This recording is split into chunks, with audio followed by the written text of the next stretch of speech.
Hi అందరూ ఎట్లున్నారు? Welcome back to my channel మా ఇంటి వంటలు వ్లాగ్స్.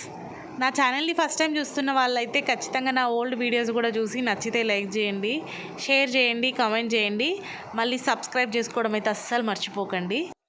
మన ఛానల్లో మెయిన్గా అయితే ఫుడ్ వీడియోసే ఉంటాయి. అది కుకింగ్ కావచ్చు, ఫుడ్ తినడం కావచ్చు, వాట్ ఈటింగ్ డే కావచ్చు, అండ్ మా అత్త రెసిపీస్, యూట్యూబ్లో నేను ఏమైనా కొత్తగా ట్రై చేసిన రెసిపీస్, మా అమ్మ రెసిపీస్ నేను ఏమైనా ట్రై చేస్తే నా ఓన్గా అవి కూడా పెడుతూ ఉంటా. చూడండి నా ఓల్డ్ వీడియోస్, చూస్తే మీకు అర్థమవుతుంది. ఇవాళ మనం చేయబోయే వంట ఏంటంటే బగారన్నం. యాక్చువల్గా బగారన్నం ఎంతమందికి ఇష్టమో కామెంట్ చేయండి. ఇది తెలంగాణ స్టైల్. పక్క తెలంగాణలో అయితే బగారన్నం with chicken, with mutton, with తలకాయ, నాటుకోడి ఇలా వండుకొని తింటారనమాట. కానీ ఈరోజు సైడ్ డిష్ కింద వెజిటేబుల్ వండాలనుకుంటున్నాము. కర్రీ, నాన్ వెజ్ వండుకోవట్లేదు. సో అందుకని ఈ బగారన్నం కొంచెం వెరైటీగా ప్రిపేర్ చేద్దామని ప్లాన్ చేసామన్నమాట.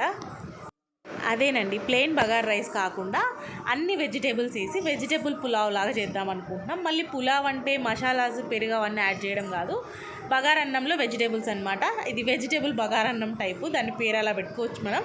కాకపోతే మనం వెజిటేబుల్ పులావ్ అని కూడా అనొచ్చు. సో దానికోసం అయితే మనం ప్రిపరేషన్ స్టార్ట్ చేసుకుందాం. ప్రిపరేషన్ అయితే చాలా ఈజీ, సేమ్ బగారన్నం స్టైలే. ఫస్ట్ అయితే స్టవ్ మీద ప్యాన్ పెట్టేసుకొని ఒక పెద్ద బౌల్ పెట్టుకున్నాను నేను, ఎందుకంటే ఇది ఒక 7 మెంబర్స్కి వండుతున్నాం అనమాట.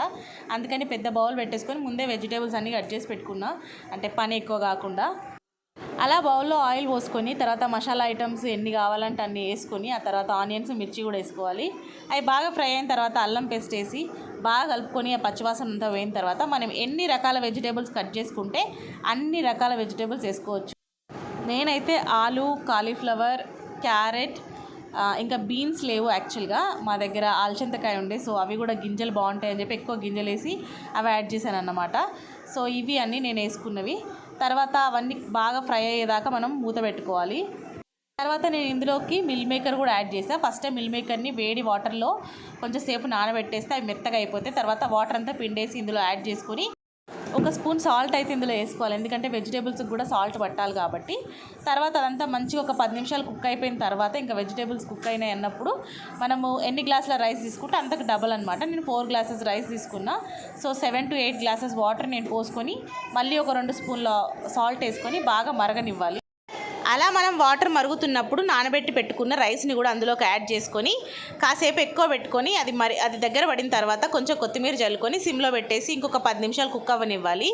అంతే అండి, వెజిటేబుల్ పులావ్ రెడీ అయిపోతుంది. చూడడానికి బగారన్నం లాగా అనిపిస్తుంది కదా, నాకు కూడా అలాగే అనిపిస్తుంది. మనం ఓన్లీ క్యారెట్, ఆలు వేసుకునే బగారన్నం వండుకుంటాం. ఇవాళ వెజిటేబుల్స్ కూడా వేసాం కాబట్టి ఇది వెజిటేబుల్ పులావ్ అయిపోయింది. నచ్చితే సబ్స్క్రైబ్ చేసుకోవడం మర్చిపోవద్దు.